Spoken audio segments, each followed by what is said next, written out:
कार्यक्रम विद्यालय प्रसारण सुनने वाले श्रोताओं को हमारा नमस्कार। श्रोताओं, आज हम सुनेंगे कक्षा 12 के लिए विषय हिंदी साहित्य से पाठ 1 प्रेम धन की छाया स्मृति। आपके लिए इस पाठ को प्रस्तुत कर रहे हैं अध्यापक मुकेश कुमार बबेरवाल। प्यारे बच्चों, नमस्कार। आज हम कक्षा 12 हिंदी ऐच्छिक पाठ्य पुस्तक अंतरा भाग 2 गद्य खंड पाठ 1 प्रेम धन की छाया स्मृति, जिसके लेखक आचार्य रामचंद्र शुक्ल हैं, का अध्ययन करेंगे। प्रिय विद्यार्थियों, सबसे पहले हम लेखक परिचय में आचार्य रामचंद्र शुक्ल के जीवन परिचय के बारे में जान लेते हैं। आचार्य रामचंद्र शुक्ल का जन्म उत्तर प्रदेश के बस्ती जिले के अगोना गांव में सन 1884 में हुआ था। इनकी प्रारंभिक शिक्षा उर्दू, अंग्रेजी और फारसी में हुई और उन्होंने विधिवत शिक्षा इंटरमीडिएट अर्थात उच्च माध्यमिक शिक्षा तक प्राप्त की। उसके पश्चात उन्होंने स्वाध्याय से ही संस्कृत, अंग्रेजी, बांग्ला और हिंदी के प्राचीन और नवीन साहित्य का अध्ययन किया। वे कुछ समय तक मिर्जापुर के मिशन हाई स्कूल में चित्रकला के अध्यापक भी रहे। सन 1905 में उनको काशी नागरी प्रचारणी सभा में हिंदी शब्द सागर के निर्माण कार्य में सहायक संपादक के पद पर नियुक्त किया गया। तब से वे काशी में ही रहने लगे थे। बाद में काशी हिंदू विश्वविद्यालय में हिंदी प्राध्यापक बने और बाबू श्याम सुंदर दास के अवकाश ग्रहण करने के बाद वे हिंदी विभाग के अध्यक्ष पद पर पदासीन हुए और इसी पद पर कार्य करते हुए सन 1941 में इनका असमय निधन हो गया।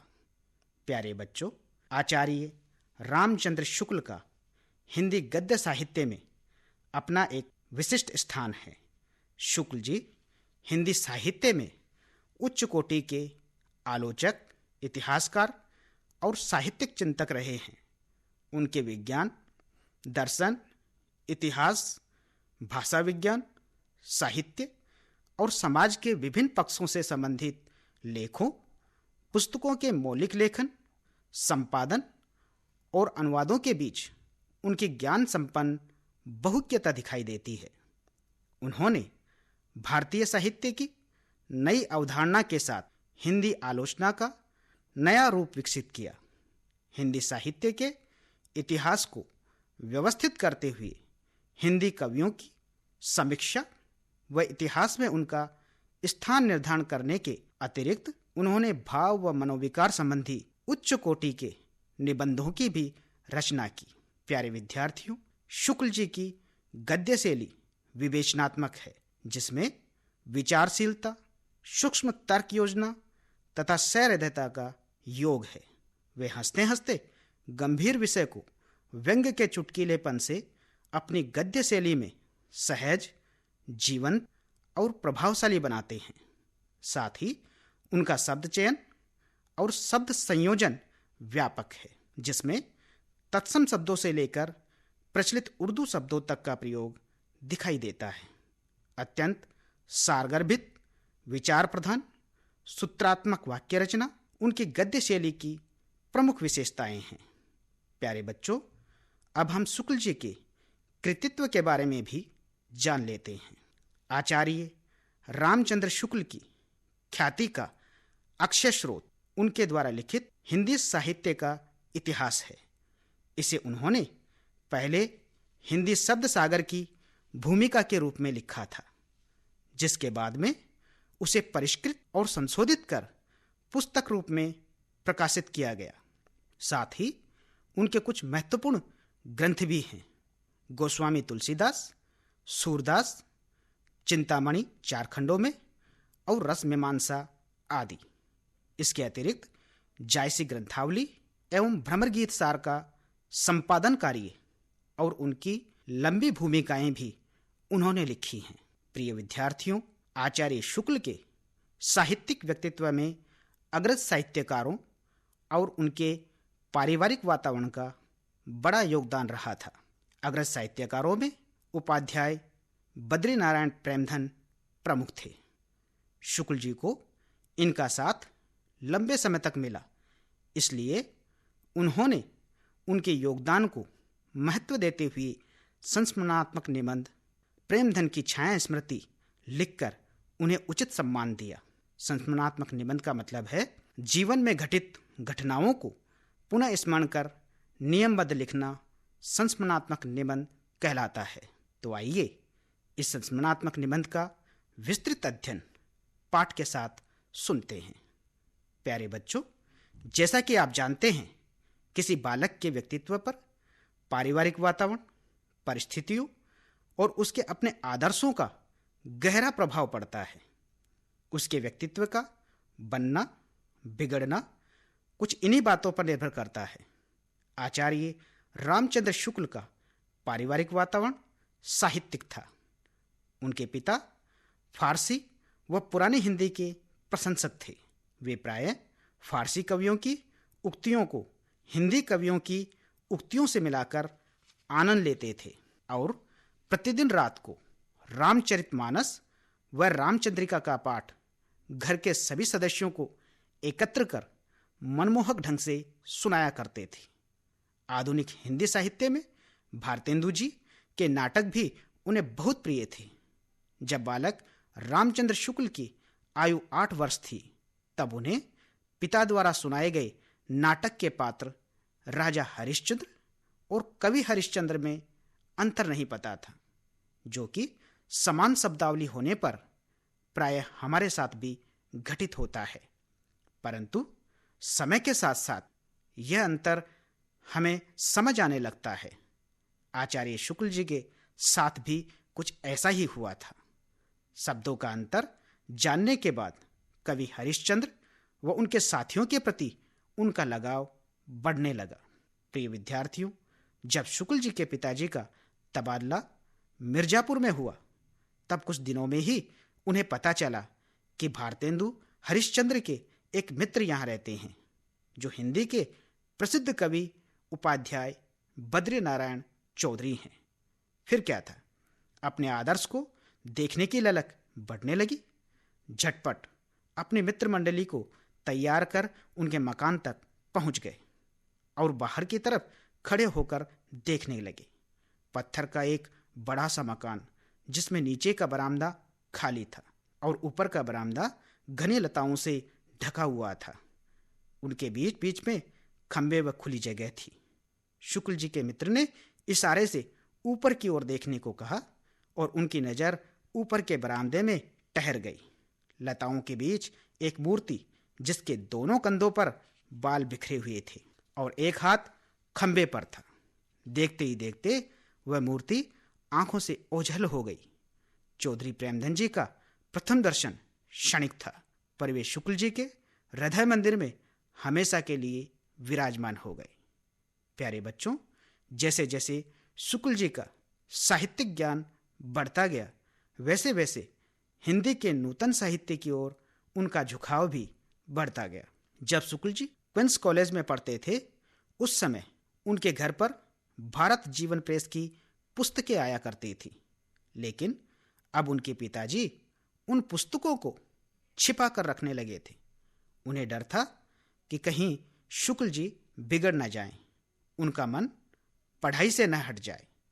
जैसा कि हमारे साथ भी हमारे माता पिता परीक्षा के दिनों में हमें अधिक खेलने, टीवी देखने व मोबाइल गेम खेलने से डांटते हैं और ये सभी उपकरण या तो बंद कर देते हैं या फिर छिपा देते हैं।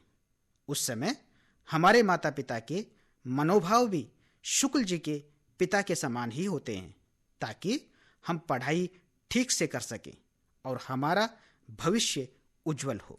पर शुक्ल जी को साहित्यिक पुस्तकों से लगाव सा हो गया था, इसलिए जब उन्हें घर पर पुस्तकें नहीं मिलती तो वे पुस्तकालय से पुस्तकें लाकर पढ़ा करते थे। प्रिय विद्यार्थियों, शुक्ल जी ने पाठ में बताया कि एक बार उनके पिताजी ने उन्हें एक आदमी के साथ बारात में काशी भेज दिया था और वे उस आदमी के साथ घूमते घूमते चौखंबा की ओर चले गए थे।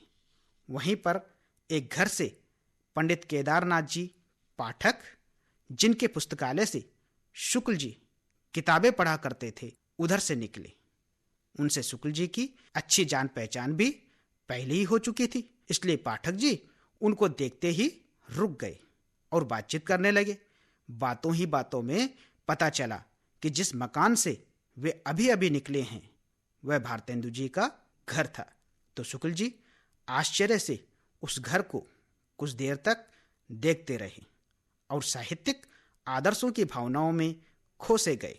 भारतेंदु जी के घर के नीचे का यह हार्दिक परिचय शुक्ल जी के मन में भारतेंदु जी और उनके साहित्य के प्रति अगाध श्रद्धा में बदल गया, जो उनका भारतेंदु जी के प्रति लगाव को स्पष्ट दर्शाता है। प्यारे बच्चों, आचार्य शुक्ल जब 16 वर्ष के हुए तब तक उनके साथ समवयस्क हिंदी प्रेमियों की एक मित्र मंडली बन गई थी, जिसमें श्रीयुत काशी प्रसाद जी जायसवाल, बाबू भगवान दास हालना, पंडित बद्रीनाथ गौड़, पंडित उमाशंकर द्विवेदी शामिल थे। उनके मित्रों के बीच नए पुराने साहित्यकारों व उनके साहित्य की चर्चाएं बराबर होती रहती थी और ये सभी चर्चाएं प्राय लिखने पढ़ने की हिंदी में हुआ करती थी। प्रिय विद्यार्थियों, शुक्ल जी ने चौधरी बद्रीनारायण प्रेमधन के प्रथम दर्शन उनके मकान से बाहर खड़े रहकर किए थे, पर अब उनका उनसे अच्छी तरह परिचय हो गया था। शुक्ल जी लेखन करने लगे थे, इसलिए चौधरी प्रेमधन जी के पास उनका जाना अब एक लेखक की हैसियत से होने लगा था। शुक्ल जी व उनके साथी उन्हें पुरानी चीज समझा करते थे, क्योंकि वे भारतेंदु काल के अनुभवी कवि रहे और पुराने हिंदी को अधिक महत्व भी देते थे। चौधरी जी नागरी को भाषा मानते थे और उसी में लिखा करते थे। वे मानते थे कि नागर अपभ्रंश से जो शिष्ट लोगों की भाषा विकसित हुई है वही नागरी पुरानी हिंदी कहलाई, जिसके कारण वे मिर्जापुर को मीरजापुर लिखकर उसका अर्थ मीर का मतलब समुद्र, जा का मतलब पुत्री का जन्म और पुर का मतलब नगर, अर्थात समुद्र से जन्मी पुत्री लक्ष्मी। इस प्रकार लक्ष्मी नगर व लक्ष्मीपुर मीरजापुर का अर्थ बताते थे। प्यारे बच्चों, चौधरी बद्रीनारायण प्रेमधन साहित्यकार होने के साथ साथ एक अच्छे खासे संपन्न और प्रतिष्ठित व्यक्ति के रूप में भी जाने जाते थे, जो उनके व्यक्तित्व और कार्यों से भी झलकता था। बसंत पंचमी हो या होली, दीपावली हो या फिर दशहरा, त्योहारों पर उनके यहाँ खूब नाच रंग और उत्सव हुआ करता था। कंधों तक बाल लटके रहते थे। जब वे इधर उधर टहलते तो एक छोटा लड़का पान की तस्तरी लिए उनके पीछे पीछे चलता रहता था। उनके बातचीत करने में भी एक विलक्षण व्यंग भरा रहता था। नौकर के हाथ से गिलास या कोई चीज गिर जाती तो उनके मुंह से सुंदर व्यंग निकलता, कारे बचात नहीं, अर्थात गिलास टूटने से बचा कि नहीं। इसी प्रकार एक दिन उनकी मित्र मंडली गर्मी के कारण छत पर बैठकर रात्रि में बातें कर रही थी। चौधरी साहब के पास ही लैंप जल रहा था। तभी लैंप की बत्ती भभकने लगी। चौधरी साहब नौकरों को आवाज लगाने लगे। इसी बीच शुक्ल जी आगे बढ़कर बत्ती नीचे गिराने लगे, परंतु उनके साथी लक्ष्मी नारायण जी ने तमाशा देखने के लिए उनको रोक दिया। चौधरी साहब अब भी नौकरों को कहते जा रहे थे, अरे जब फूट जाई तबे चलत आवे, अर्थात अरे जब लैंप फूट जाएगा क्या तब आओगे। और आखिर में लैंप ग्लोब के सहित नीचे गिरकर टूट गया। पर चौधरी साहब का हाथ लैंप की तरफ उसकी बत्ती गिराने के लिए नहीं उठा। इन्हीं कुछ घटित घटनाओं के कारण शुक्ल जी और उनकी मित्र मंडली चौधरी जी के पुराने हिंदी प्रेम और उनके रईसपन पर आश्चर्य करते हुए उनके साहित्यिक अनुभव से बहुत कुछ सीखा करते थे। प्रिय विद्यार्थियों, चौधरी बद्रीनारायण प्रेमधन एक अच्छे साहित्यकार होने के साथ साथ सामाजिक व व्यावहारिक व्यक्ति भी थे। वे प्रायः सभी से हास्य व्यंग के माध्यम से वातावरण को खुशनुमा बनाए रखते थे। उनके पास हमेशा कोई न कोई मित्र मंडली बैठी रहती थी। एक दिन चौधरी प्रेमधन जी के पड़ोसी उनके यहाँ आए।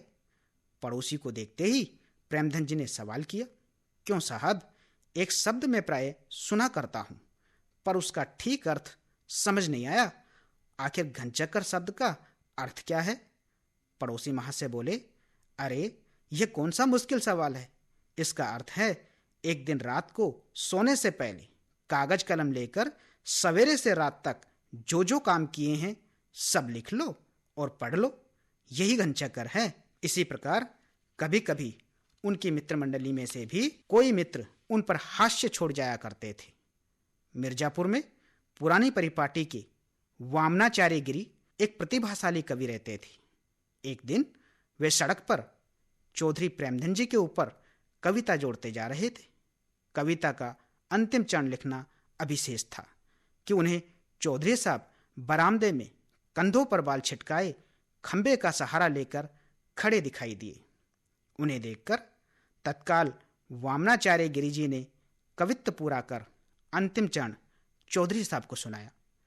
खंबा टेकी खड़ी जैसे नारी मुगलाने की, अर्थात जैसे अपने भवन में किसी मुगल वंश की स्त्री खंबे पर हाथ रखकर खड़ी हो। यह सुनते ही चारों ओर ठहाके लगने लगे। यहाँ कवित्व शब्द काव्य छंद के लिए प्रयुक्त हुआ है। प्यारे बच्चों, एक बार की बात है, शुक्ल जी की मित्र मंडली चौधरी साहब के साहित्य में हास्य व्यंग का आनंद ले रही थी। तभी एक पंडित जी वहां आ गए। चौधरी साहब ने पूछा, कहिए पंडित जी, क्या हाल है? पंडित जी बोले, कुछ नहीं, आज एकादशी थी, कुछ जल खाया है और चले आ रहे हैं। तभी चौधरी जी ने पुनः प्रश्न किया, जल ही खाया है कि कुछ फलाहार भी पिया है? इस प्रकार हिंदी भाषा शब्दावली की गलतियों को चौधरी साहब बातों ही बातों में ध्यान दिलाकर संशोधित करते और साहित्य में उनके मर्म को समझाते थे। प्रिय विद्यार्थियों, पाठ सारांश रूप में इस संस्मरणात्मक निबंध में आचार्य रामचंद्र शुक्ल ने हिंदी भाषा एवं साहित्य के प्रति अपने शुरुआती रुझानों का रोचक वर्णन किया है।